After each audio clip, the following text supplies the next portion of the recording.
Um,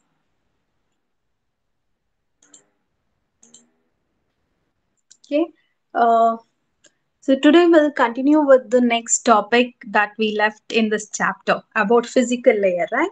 So till now we covered how to transmit the data if it is in a digital form, okay, and it has when it has to be converted into digital signal when you are supposed to transmit it over the transmission link, right? That is what we discussed in this chapter. Now we'll move on to how to send the data. I mean, converting analog data to digital signal. I will repeat. In the last topic, we discussed how to convert digital data to digital signal. Okay. So in this topic, we will going to study how to convert the analog signal to digital signal. Okay. So let's start that. That is analog to digital conversion. So this is PCM, that is pulse code modulation, is one of the is a method which is used to convert the analog signal to digital signal.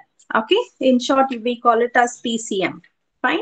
So here in this technique is used to change analog signal to digital representation, or you can say digital data or digitization. Okay, and the technique followed here is pulse code modulation. Okay, and this figure represents what are the methods followed to convert analog signal to digital data.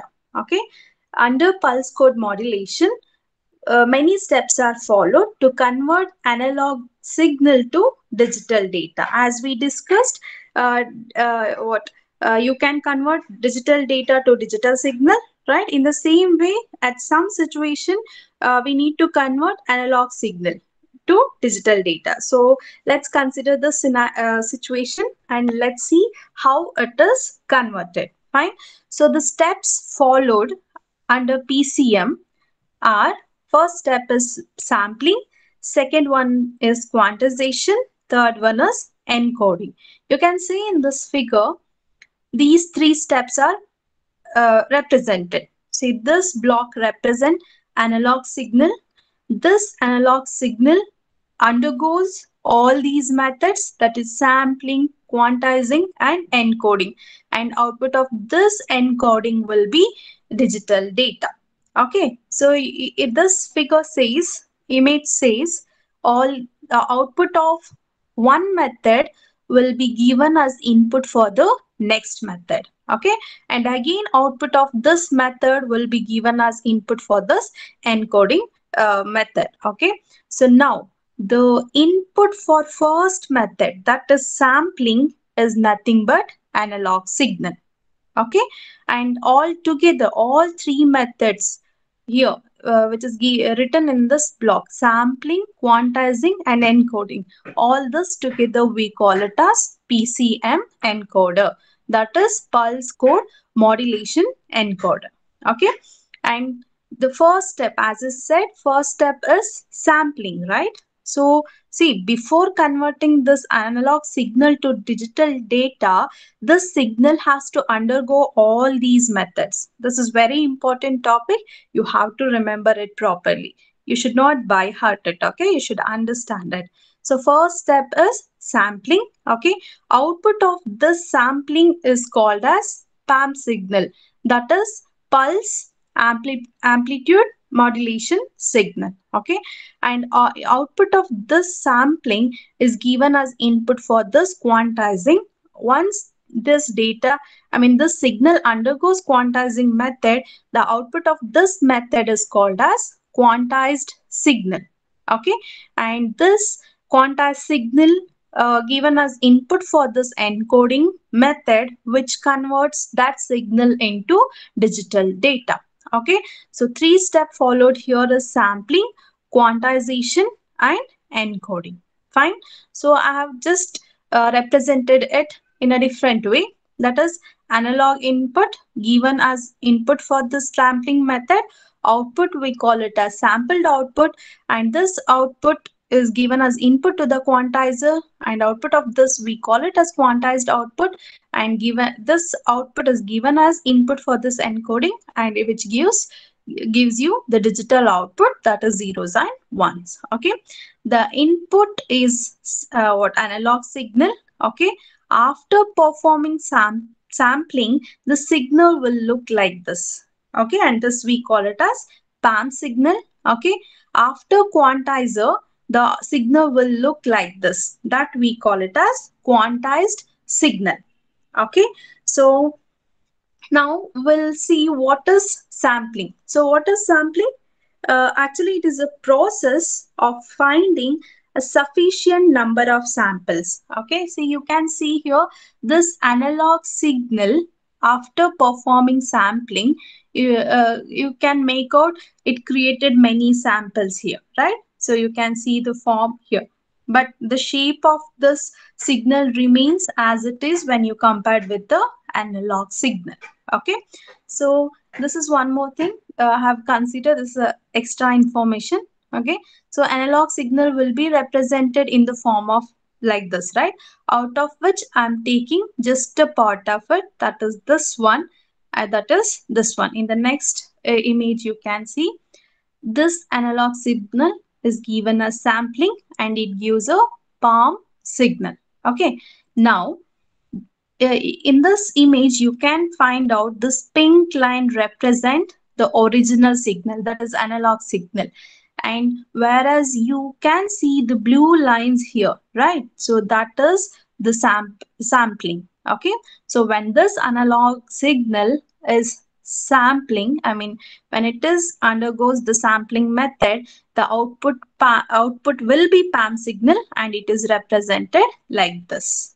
Okay, so you can see in this image, right? Pink line represent original signal, and after sampling, whatever the blue lines you could see here, that we call it as PAM signal. Okay, this is all about sampling, that is first method under PCM, right? So next, yeah, after performing sampling, whatever the PAM signal that you get, that will be given as input to the quantizing method. Okay, after quantizing, the output is called as quantized signal. See here, you can see the output signal I have enlarged here. You can see here, it represents the kind of digital signal, right? You can see here the black line for the sample signal, that is PAM signal. So this is nothing but the digitized signal, or you can say quantized signal. Okay, so you can see the difference now. So this is what, this is sampling output. Okay, and this is quantizing output, that means quantized signal. Okay, this is the second process. Now when it comes to sampling, so how often you have to sample on analog signal, that is the analog signal is sampled every ts seconds. Okay, where ts is the sample interval or period. You can see in this image, see, you can see the, one second, yeah, see, you can see the time between these two blue lines, this is nothing but ts. Okay, that is the sampling interval. So next, this gap is called as again sampling interval. Fine, so this is ts. So analog signal is sampled every ts, where ts is called as sample interval or period. Okay, so now the you may ask few problem, like simple problem, to find out what is sampling rate. Okay, so in that case you should know this. The inverse of sampling interval is called as sampling rate or sampling frequency. Okay, and it is denoted as fs is equal to 1 divided by TS. See, you may be given with the sample, sample interval, and you may ask with to find out what is sampling frequency. In that case, you have to remember this. The inverse of sampling in interval will give you your sampling rate. Okay, that is one thing. And the output of this we call it as PAM, right? Pulse amplitude modulation. This is about sampling. So you have to remember, when it comes to sampling, input for the sampling is the first step in pulse code modulation, for which input will be analog signal. Okay, and this analog signal will be sampled at every TS second. That TS stands for sample interval or period. And when you asked what is the sampling rate, then you must know the inverse of sampling interval is called as sampling rate or sampling frequency. Okay, and this sampling process is called as pulse amplitude modulation. Okay, and output of this sampling method is called as PAM signal. Fine. So that is about sampling. So there are three types of sampling. Okay, any type can be followed. The first one is ideal sampling. Okay, and the second one is natural sampling, and third one is flat top sampling. See, if you look at this signal representation, you will understand it better. Okay, so here, so you can see the complete analog signal has been sampled. Okay, so this method is called as ideal sampling. So you can see for every TS, that is the marker. 1 second. Yeah, see here, every TS, the signal has been sampled.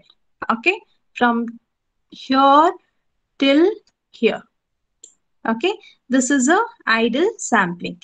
Next, natural sampling is, you can see the sampling is done here where only small period of time is considered. See here, this you can see it is marked, only the pink lines you consider. So whereas in this method, the pink line represent ideal sampling. Okay, whereas in this method you can see the form bit changed here in this form. Okay, this is natural sampling. Fine. And third method is flat sampling. See, you can see the representation is different here, right? See, it is in this way. The complete flat top is mentioned. Okay, this is third type of sampling. So okay, in the sampling we saw the input for sampling is analog signal, right? And for every interval TS, sampling happens, right? And sampling rate we studied, or you can also called as sampling frequency, isn't it? And this process is also called as pulse amplitude modulation, right? And there are three types of sampling. One is ideal sampling, second one is natural sampling, third one is flat top sampling. Okay, so in any one way can be followed uh, to consider for the study. Okay, and there is one note given here.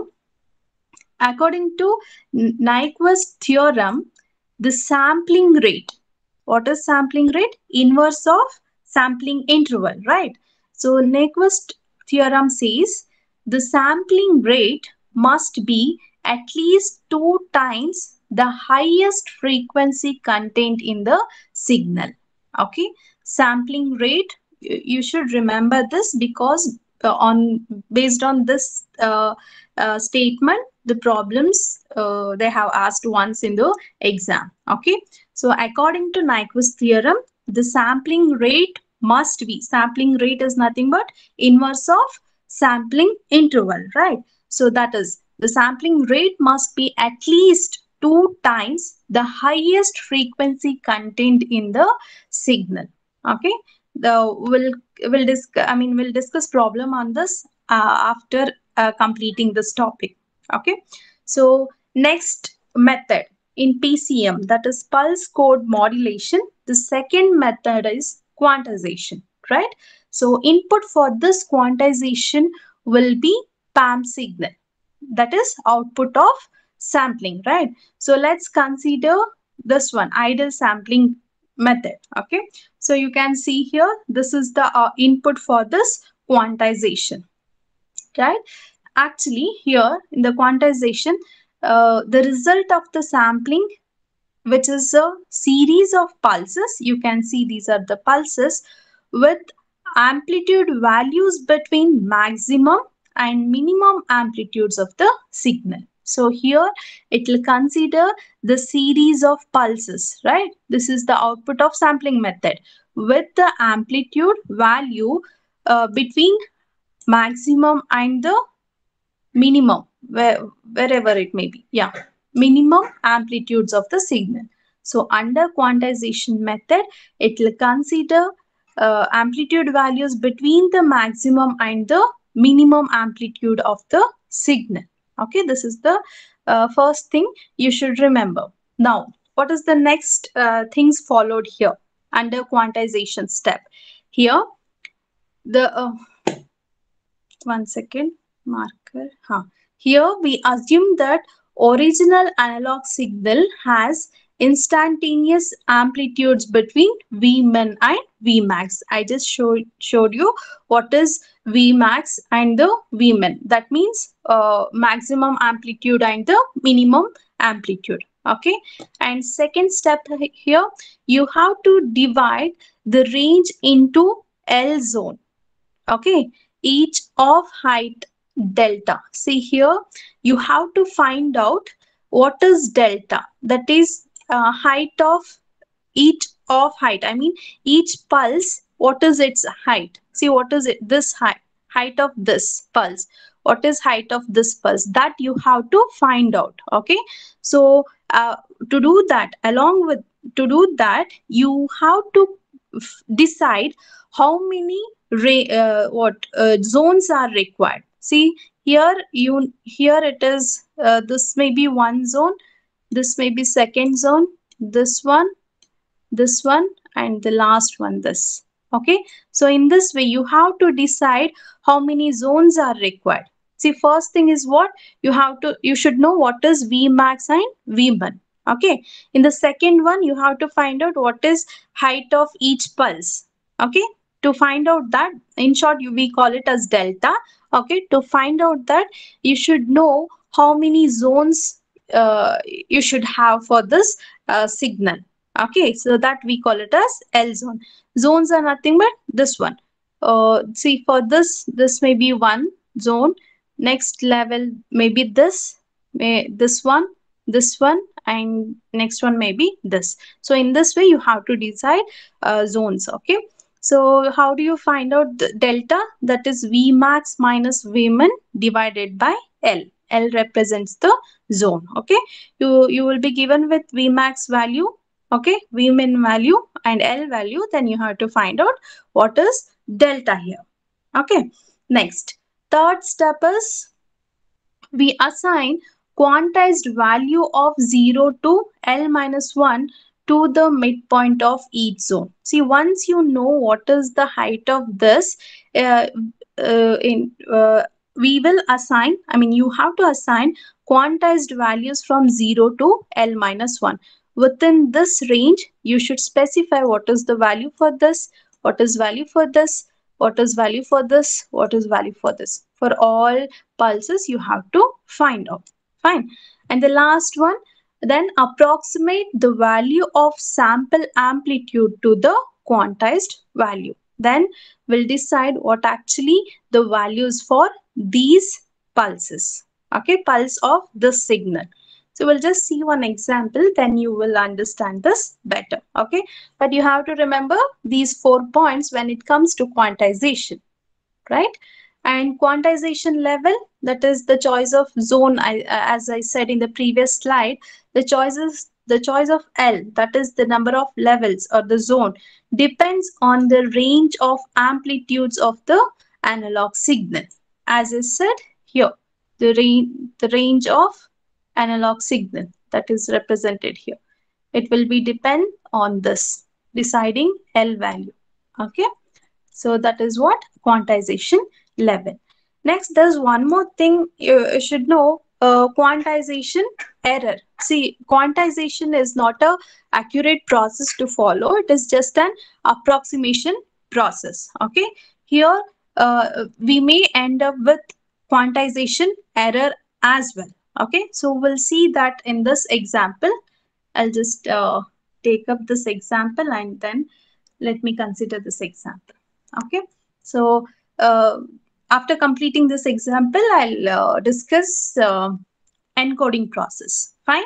So let's consider here, for the analog signal, they have given the voltage as Vmin minus 20 volts, Vmax as plus 20 volts. Okay, this is the first data they have given, and they have also given to use L is equal to 8, that is quantization levels. L value is 8. Then you have to find out zone width, that is height of pulse, as I said, which is nothing but delta, right?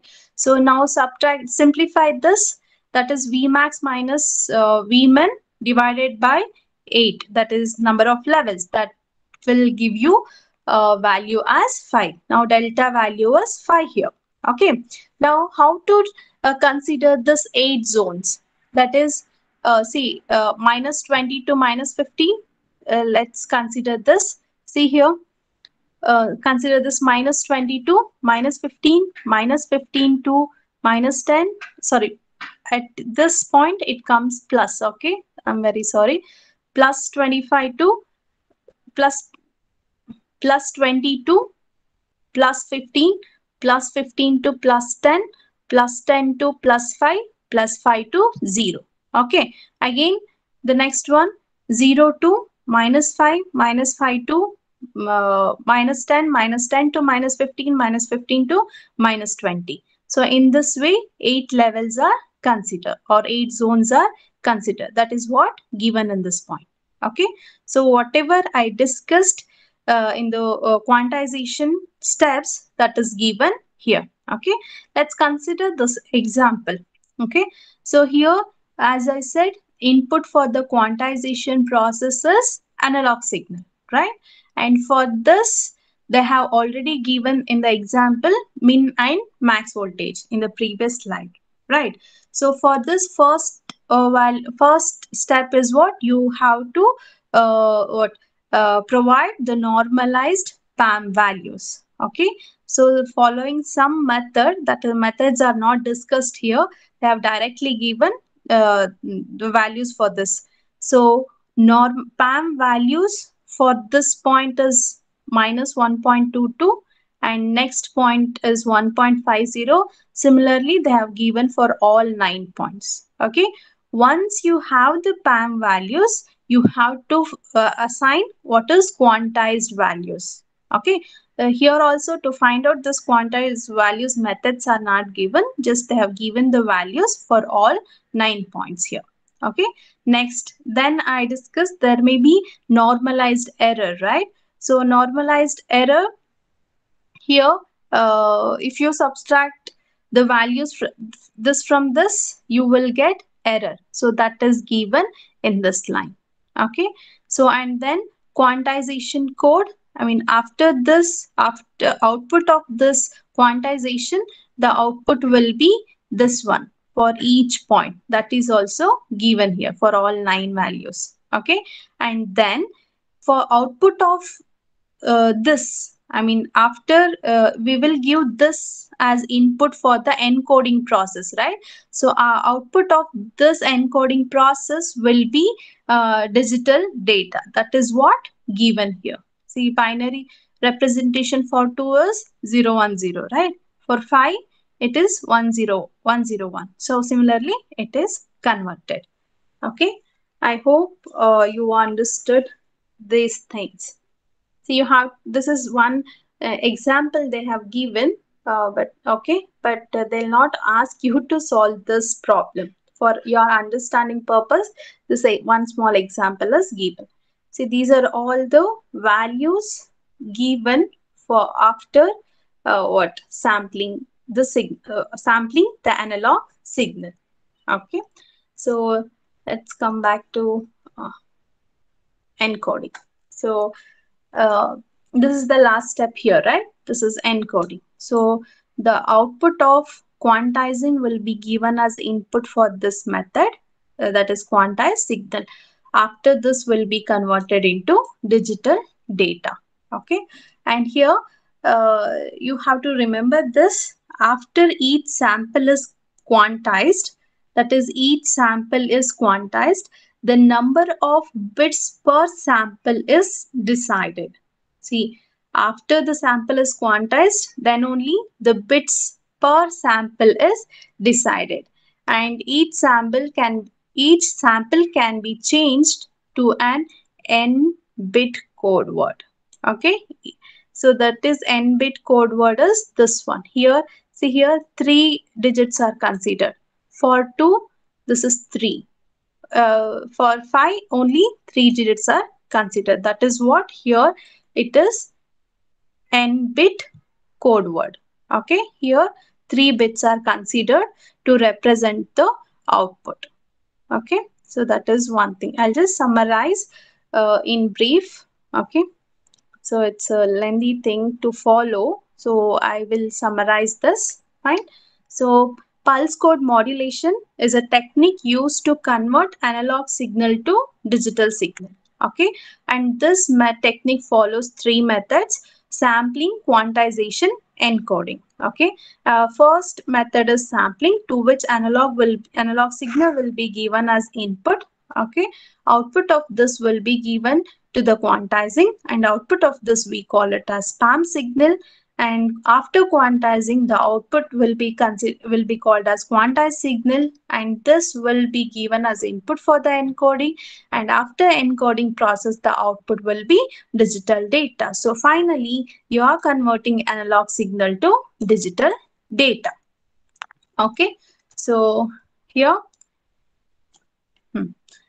see, this is after sampling, the signal will be like this. So pink line represent original signal, and the sampled part we call it as PAM signal, that is pulse amplitude modulation signal.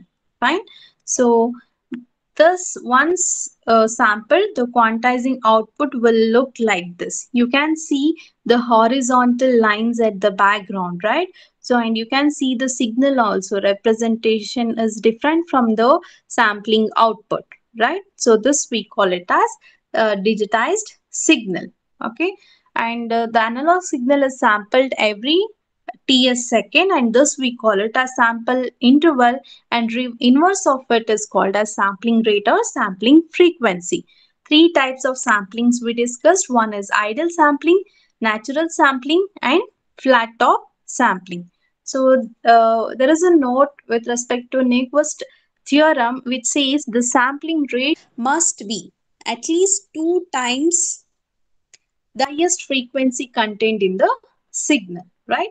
Quantization here, a series of pulses with the amplitudes are considered, that is maximum and the minimum amplitude of the signal, right? And quantizing steps here, Vmin and Vmax is considered, and we'll decide what is levels and find delta for the same.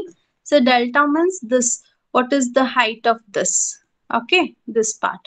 Okay, that you can calculate using formula delta is equal to Vmax minus Vmin divided by L. Okay, and this value will always lies between 0 to L minus 1, right? And then the levels is decided based on the range of the amplitudes of the analog signal, right?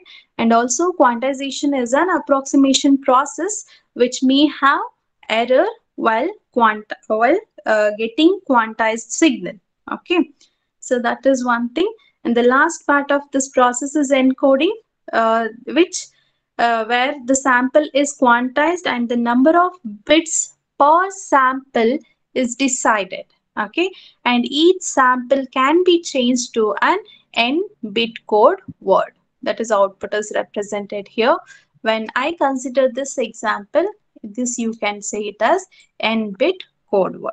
Okay, first you have to fix what normalized PAM values. Okay, and then for this you have to fix what is quantized values, and you have to check out is there any error in the signal.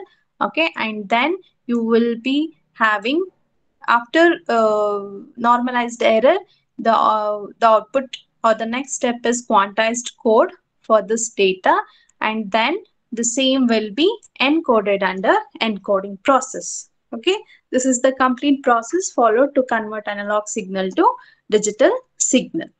And one more small terminology is given here, where number of bits for each sample is determined from the number of quantization level. There is a formula here. You can see bit rate is equal to sampling rate. Sampling rate is what? Inverse of sample interval, right? Into number of bits per second. So in short, you can calculate by using the formula Fs into Nb. Okay, so and one more thing here, if the number of quantization levels is L, then the number of bits is NB. So how do you calculate NB? By following this formula. Okay, see here the problems will not be the difficult one. The thing is you have to remember all the formulas, and along with that you have to understand the questions very well. Okay, so to you have to retrieve the given data in a proper way so that you can substitute the values in the formula and solve the problem. Okay, so how do you calculate the bit rate? By following the formula sampling rate multiplied by number of bits per second. Okay, so sampling rate is what? Inverse of sampling interval, right? And what is number of bits per sample? That is, you can find it out by using the formula log L to the base 2. Okay, L is nothing but quantization levels. Fine. The next one problem is given here, that is what is the Nyquist sampling rate, where I said the sampling rate is twice the frequency, right? So that is the formula applied here. Okay, what is the Nyquist sampling rate for each of the following signal? Okay, there are two signals given here in the question.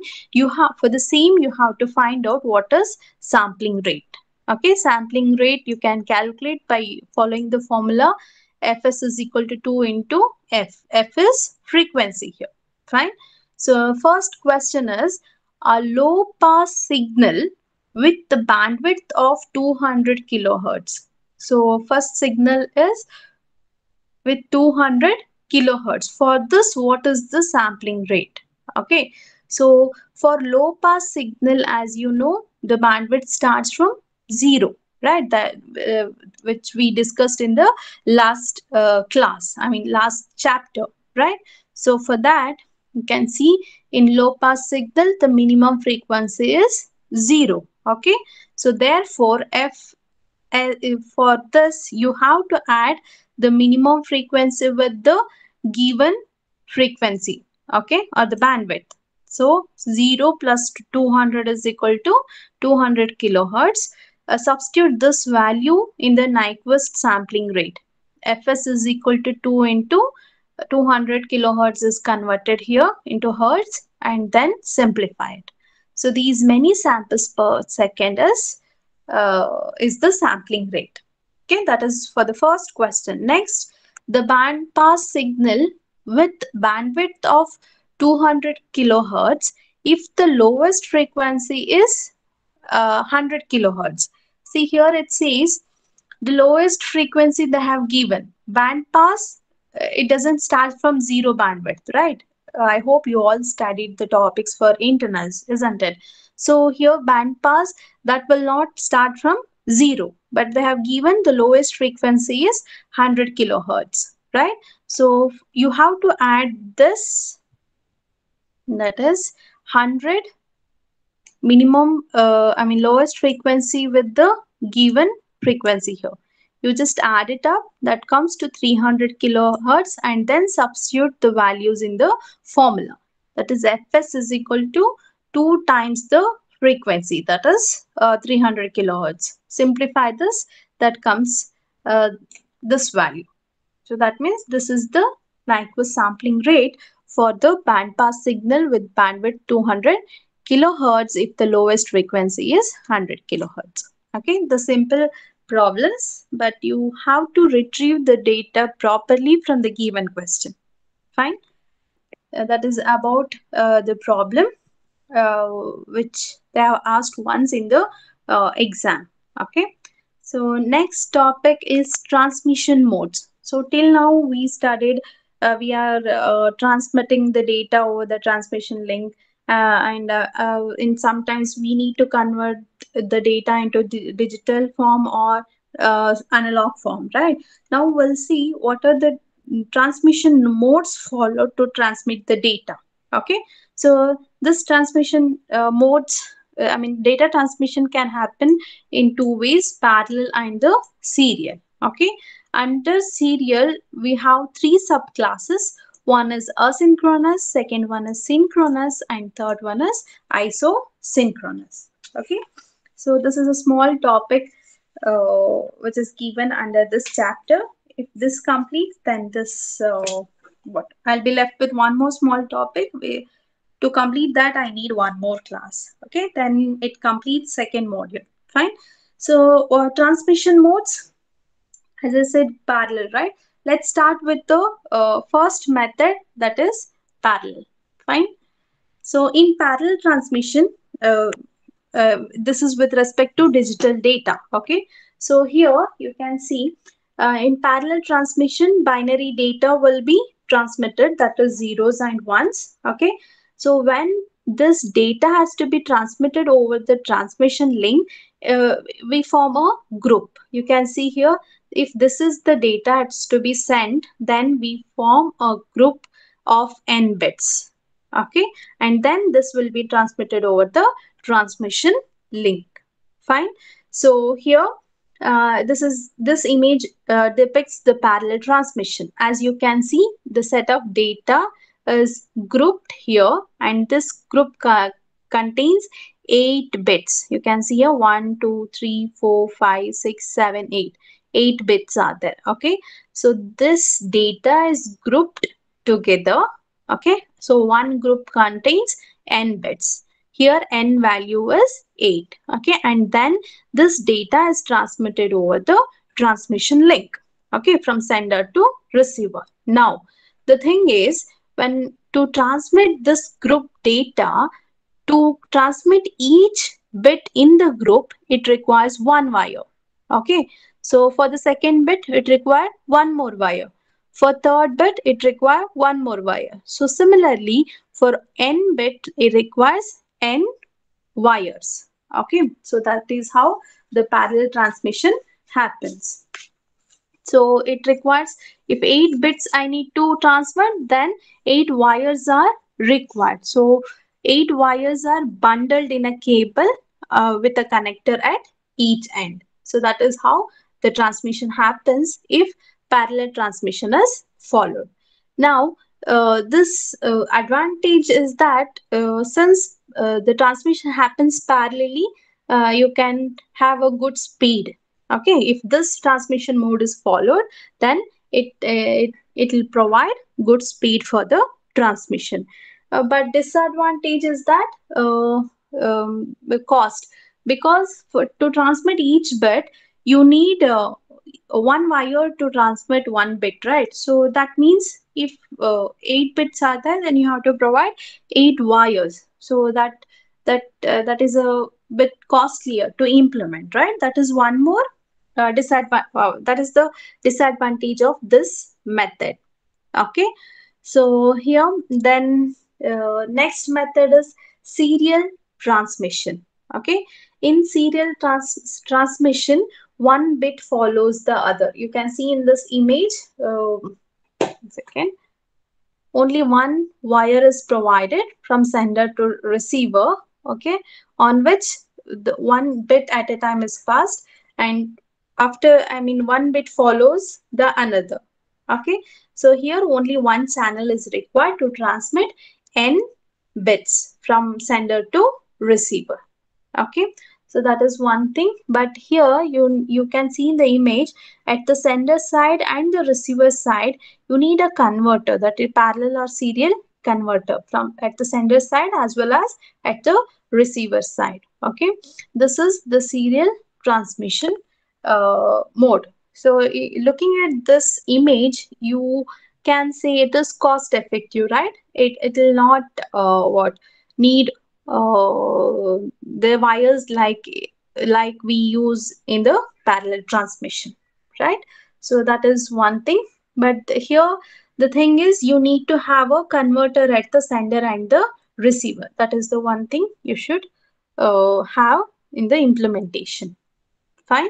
So advantage, only one communication channel is required. Serial transmission reduces the cost, as I said. Here, as I said, you need a converter, that is parallel to serial converter or serial to parallel converter at the sender and the receiver. Fine. So as I said, under this we have three methods, right? Asynchronous, synchronous, and isochronous. So let's see what is synchronous transmission. See, in this method, timing is not important. The synchronization between sender and the receiver is not important, but they have to agree upon a pattern. Okay, the sender as receiver has to agree upon a pattern here.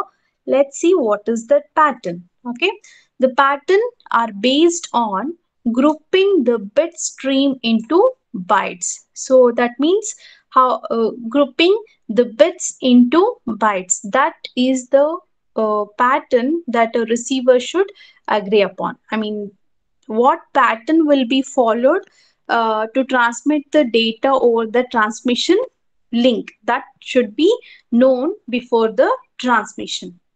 That means how the grouping is formed. There may be in each group 8 bits may be sent over the link. Okay, that is sent along the link as a unit. So the receiver should know, if it is receiving one group of data, then it consists of 8 bits. Okay, that is pattern, right? And then sending system handles each group independently, relying it to the link whenever ready without regard to a timer. That means here, if they agreed upon a patterns, the timer is not important here.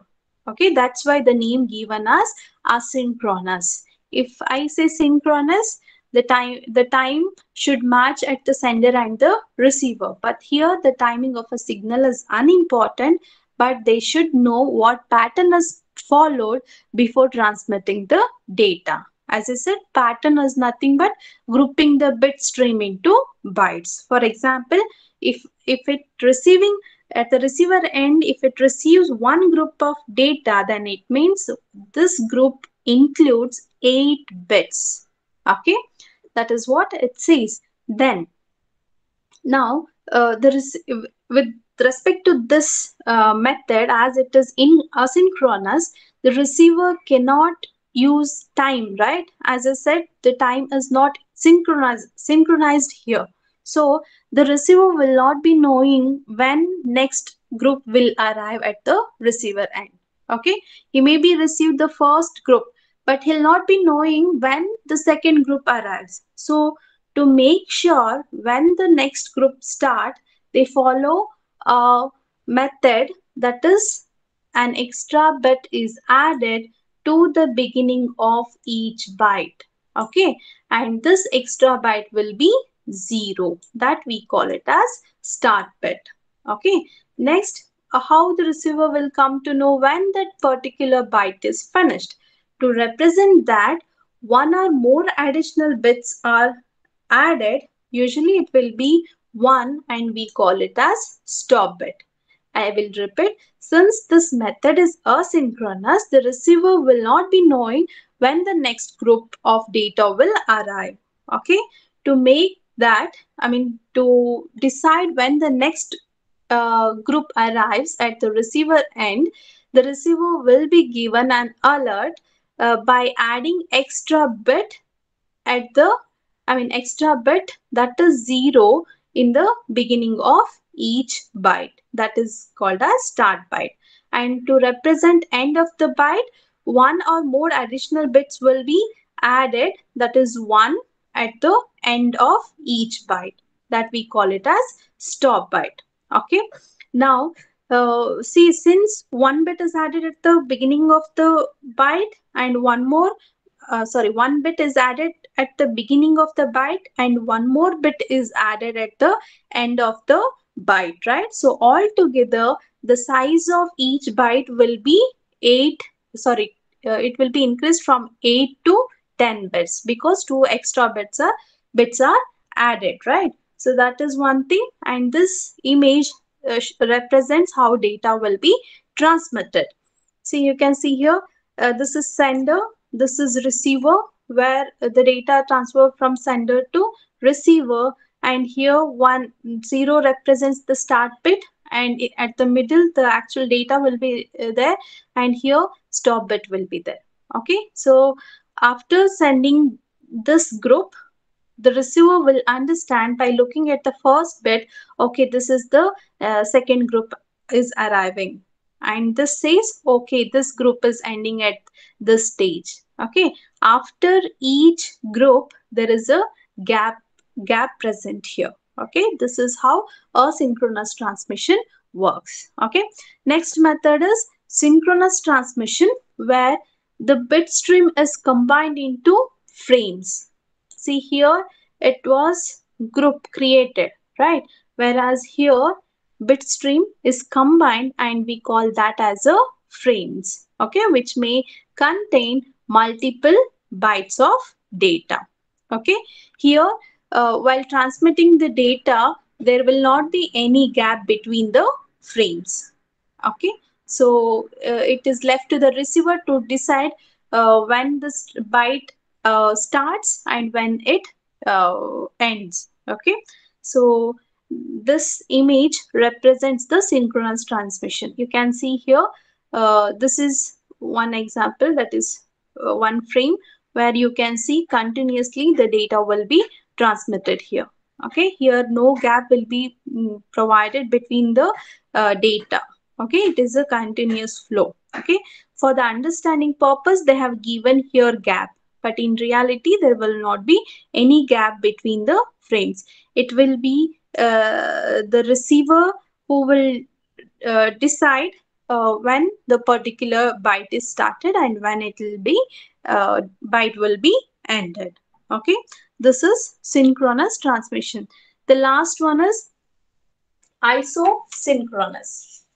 So isosynchronous, actually, let's say you are watching an IPL match where you have a live match where in reality, in real time, the audio and video will be telecasted, right? So when you are watching IPL match, you should have a proper, or you should listen the commentary properly as well as the video. That is because it is real live session is telecasted, right? So in such scenario, there should not be any uneven delays between the frames, right? So if there is a delay in the live session telecast, if you find any delay, you don't feel like watching it, right? So there should not be any delays while delivering the data between the frames. So in such cases, you can't follow synchronous transmission because arrival time must be fixed here. So as and when it is recording, at the same time it should be telecasted at the receiver end. At the receiver end, he has to receive as it is, right? So in such cases where the synchronous transmission fails, okay, to overcome, if there is any uneven gaps between the frames, then that is a failure of the method what we are following. So to overcome such problems, the next method is used, that is isochronous. See, for example, TV image are broadcast at the rate of 30 images per second. That means at 1 sec per second, 30 images are broadcasted. So when it is broadcasted at this rate, the same must be viewed at the receiver end at the same rate, isn't it? So if each image is sent by using one or more frames, then there should not be no, there should be, there should not be any delay between the frames. Then only you will get a proper what image at the receiver end if you are watching any live performance, right? So for such application, the entire stream of bits must be synchronized. Say it is not about the bits, it's not about the frames. The entire whatever the bits are delivering from sender's end to receiver end, whole thing should be synchronized. Okay, so that for to do this, isosynchronous transmission is used, which guarantees the data arrive at a fixed rate. That means at what rate it is broadcasted, at the same rate it will be delivered at the receiver end also. So okay, so this is an example for isosynchronous, and that is the third type under serial transmission. Okay, yeah, next topic we'll do it in the next class. So if you have any doubts, let's discuss.